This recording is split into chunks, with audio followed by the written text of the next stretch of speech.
everyone. I'm That's it. Ooh, 40 minutes, okay. Mark Zimmerman, and I'm excited to welcome you to the very first LCS address. This will become an annual video series, maybe once a split as needed, reflecting on the previous year and a glimpse of what's to come in the new year. Okay. Since this is the first video in the series, and I'm just starting my role as the commissioner for the LCS, this will focus on more of what you can expect in 2024. Okay, Today, we'll be hitting on 3 core things. The first one being the hype, where I'll give you our big bets that we think will make you a fan of the LCS. The need to know info, so you'll be up to date on schedule, format, and ticketing. And then we'll wrap it up with just how we're gonna pull all of this off, as well as a quick check-in with the NACL and what they're planning. Before we dig in though, we have a quick message to fans who have been out here supporting the LCS. We know there have been challenges over the past years. We don't want to derail this video by going over the greatest hits, but we're going to keep working hard to rebuild your trust in us. We hope this video and these changes are steps forward in that direction. Now, on to the hype. We have some bold bets that we're making heading into spring 2024. First of which is that the LCS will now be played on the live patch every week. Whatever you see pros dishing out on the Rift in the LCS, you can instantly try out in your own games without wondering what's changed between the patches. Our pros have a platform. What? Wow. Okay, I wasn't expecting that. Wow. Wait, that's kind of nice. It's not good for pro players, but it's not necessarily good for pros, but it's good for viewers. But how does that work with playoffs? Because like playoffs and stuff, sometimes pros are playing a patch or two behind, you know? How does that work for playoffs? I wonder. Platform now to show off their skills and strategies, and we will be the ones to steer the driver's seat of the meta. The LCS will also be bringing you matches faster than ever before. We're aiming to cut our transition times between games in half. The intended show flow will then go from game end to a piece of content to commercial break to champion select. I have worked the analyst desk for a long time, and we've heard you. Start the next game. Don't worry about your favorite analyst from the lounge, though. They will. Okay, that's also good. Good change, I guess. However, I don't know if in half was needed. Maybe it is, because, yeah, I mean, the breaks between LCS games were pretty long usually. That is true. That's another really good change. Or anything else here to add? I think this is good. We'll still be here for pre and post show, as well as recording content with our pros between the games. The LCS will also be exploring new ways for our fans to interact with the show. This could range from being able to vote at home on who gets interviewed after the game, which lane you want the camera to focus on in the early game, using your channel points to send messages to the casters reading chats. These are just a few of the ideas that we're exploring right now, but we'll continue improving across the split. That sounds good too. That sounds good. The LCS will bring more communication content. Over the course of the year, we plan to continue doing regular updates, live streamed AMAs, media interviews, and more. This is a two-way street though, meaning that we will be monitoring what parts of the changes fans are liking and what they might want to see more of in the future. Finally, the LCS is the best Western region in the world. You heard me right. Energy destroyed G2, LEC's best team at Worlds in 2023, and was the only team from outside the LPL and the LCK to make top 8 at Worlds last year. And, you know, who knows, maybe the LEC will redeem themselves at MSI this year. But until then, the LCS reigns supreme. And we want the rest of the world to see more of the LCS. So we have details on co-streaming and partnerships with international partners that will be available soon. Okay, it's time to check in on that bet. We're excited. Are you?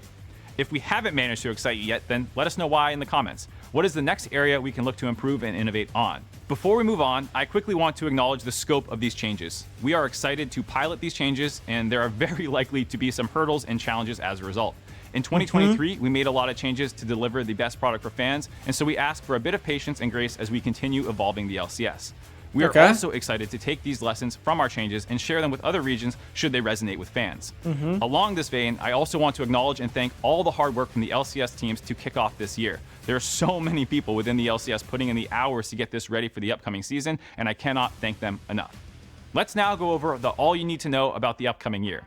As you may have heard last year, the LCS is back on weekends starting at noon PST. Fans can expect 4 best-of-1 matches a day, double round robin style, during the regular season beginning January 20th. You can go ahead and grab tickets for the games starting tomorrow at the link below. After considering multiple approaches, you'll notice that we decided to have a 2-week break after week 4 of the regular season, and there are a couple of reasons for this. First, this will keep the end of our season closer to MSI. The exit of 2 teams from our league and the season start date meant that we would finish our season very early without these breaks. Okay. Secondly, these breaks help avoid multiple weeks of overlap with the VCT, especially what would have been week 6 of playoff qualifications. We'll be sharing the Riot Games arena space with VCT on week 5 only, and we will have an update on what that means at a later date. Finally, the 2-week break gives us space in the middle of the season to evaluate all of these changes and look for tweaks and improvements in workflows. This means that the LCS Spring Split Finals would take place on March 31st. We are still finalizing the very last details of this, and we'll share with you as soon as we can. Okay. You might be wondering, why best of ones? Well, we have a very strong understanding of what viewership starts, ebbs, and flows across the regular season format. This allows us to track the impact of the other changes that we are making and how they're being received by fans, and will act as a control variable for us across Spring Split. Additionally, the contraction to 8 teams creates more changes to the format already. We'll be evaluating this year and we'll be making changes if things are not quite feeling right. Still with me so far? Excellent. Let's get into the nitty-gritty of just how we're going to accomplish all those big bets that we were talking about earlier. We're going to go on a couple different ways that we're planning on improving the LCS. Let's start by playing on live patch, which will affect only regular season play.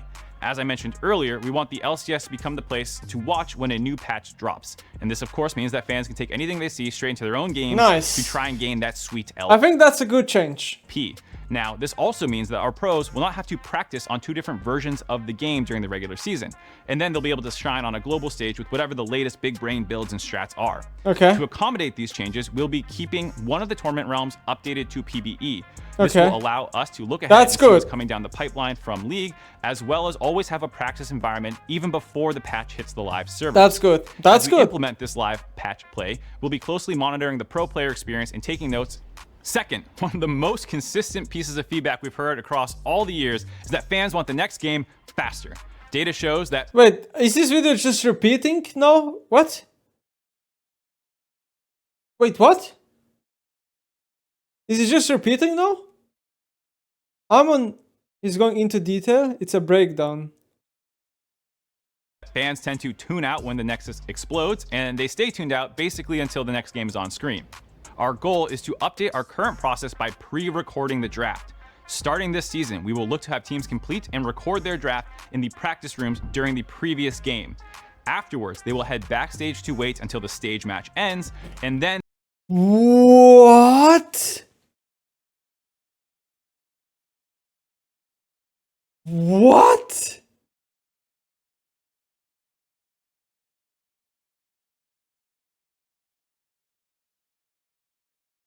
What? What the fuck?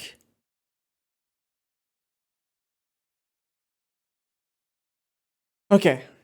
This is very nice for LCS and nice for viewers, because by having a pre-recorded draft, guys, you go into... they can basically cut the break, right? Cut the time in between games. It's very good for viewing experience, but as a pro player, if you're in pro player shoes, it obviously sucks, right? That fucking sucks. Imagine you finish the draft and then you don't go immediately into the game.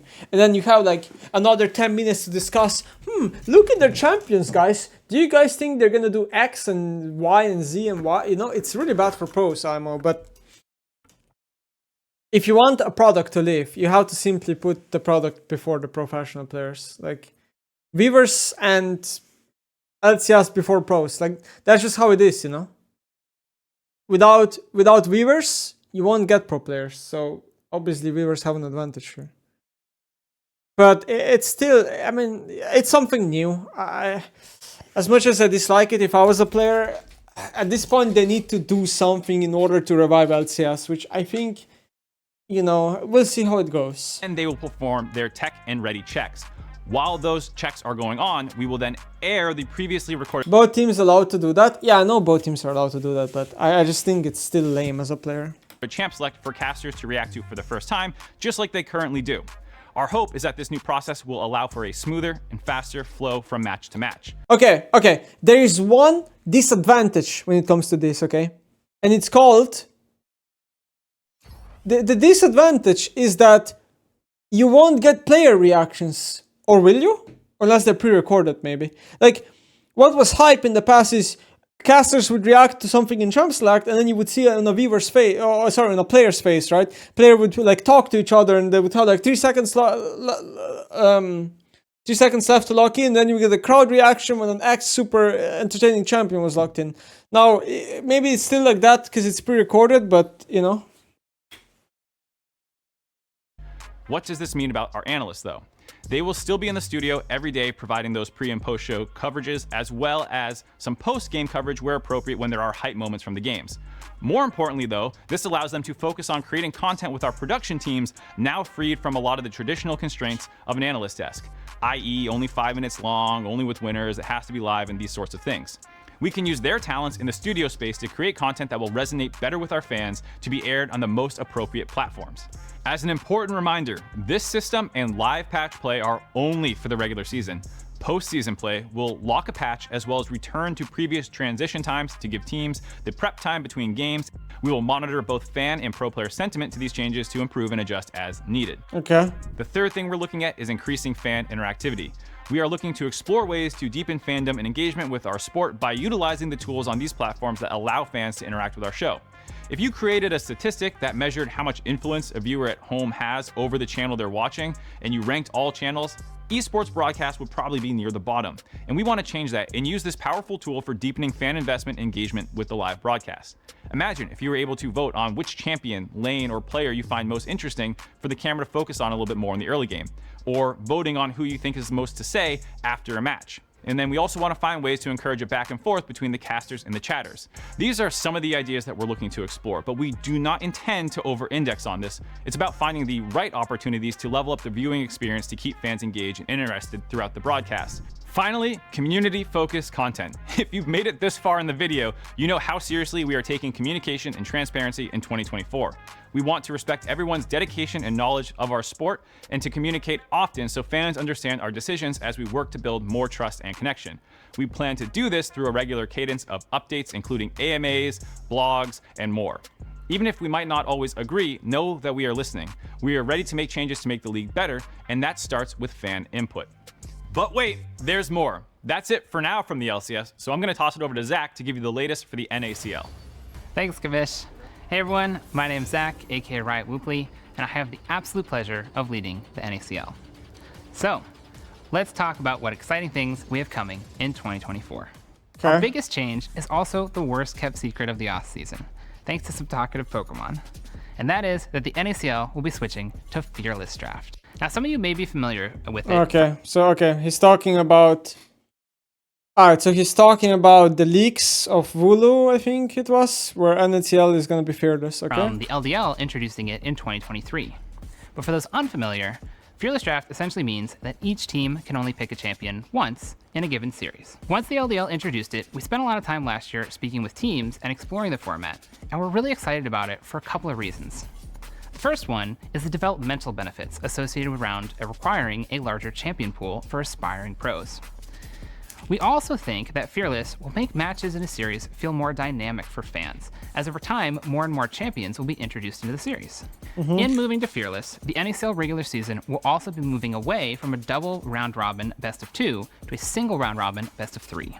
All of the NACL will also be going Fearless, including our regular season, playoffs, qualifiers, and the promotion tournament. Okay. Now, since we're the first Western League to try Fearless, This is good. we really want to hear what you think.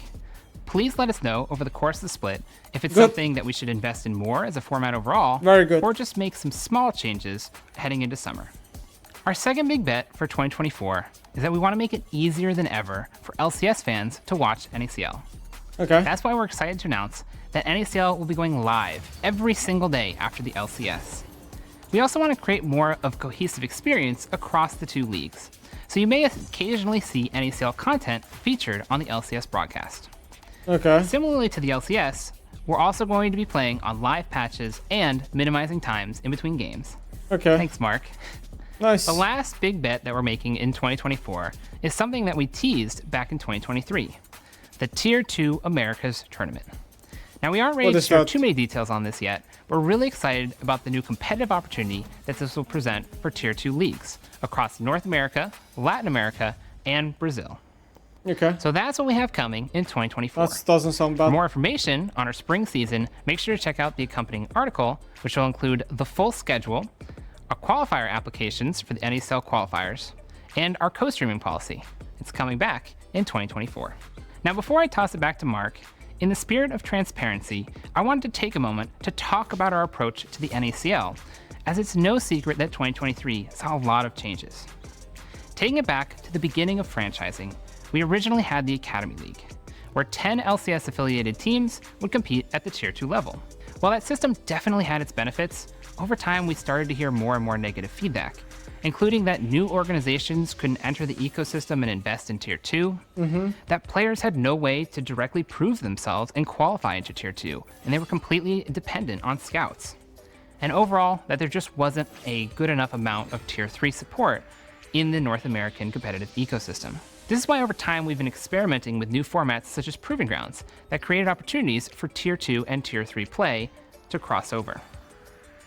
This is also why in 2023 we officially have moved away from the Academy League to the NACL, creating an open ecosystem involving direct promotion and relegation, introducing the NACL qualifiers to build out a strong foundational Tier 3 ecosystem, and through these changes we saw new organizations beginning to enter the scene, such as our recent NACL champions, Disguised. At the start of 2023, we also introduced revenue sharing for the first time with non-LCS organizations in the Tier 2 Americas tournament. So that's it for me. Thank you so Okay, well, yeah, no point watching the finish of the video. I do have to say, man, I'm genuinely positively surprised. These are good changes, like all of them.